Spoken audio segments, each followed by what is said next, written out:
It's been an extended election period in Kenya. 3 weeks after Kenyans went to the polls, the nation is still in limbo. The Electoral Commission announced President Uhuru had won, but that was put on hold when rival Raila Odinga filed a petition.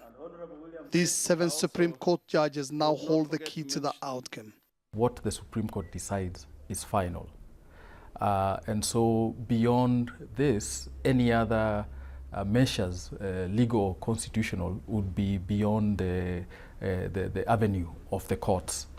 In a country where poll losers seldom concede gracefully and where a deep distrust for state institutions is rife, Odinga first said he was not going to court. 3 days later, he had changed his mind and decided to contest the results in the country's highest court. He also urged his supporters to protest and stay away from work, a call largely ignored. In court, Raila's lawyers argued that the Electoral Commission servers were hacked and the results a fraud. They argued that some of the presidential results were from non-existent polling stations and that these kind of irregularities rendered the presidential election fatally flawed. President Uhuru's lawyers call those allegations pure fiction.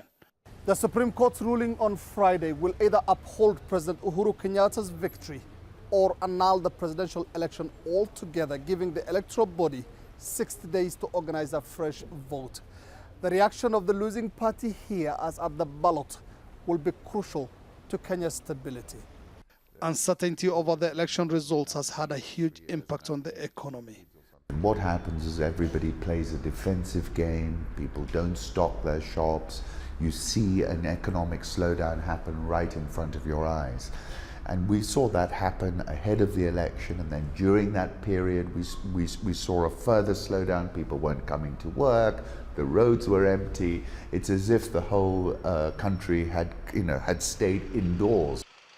There's a certain amount of nervousness here as Kenyans anxiously wait for the court's ruling. The judges have until the end of Friday to give a verdict.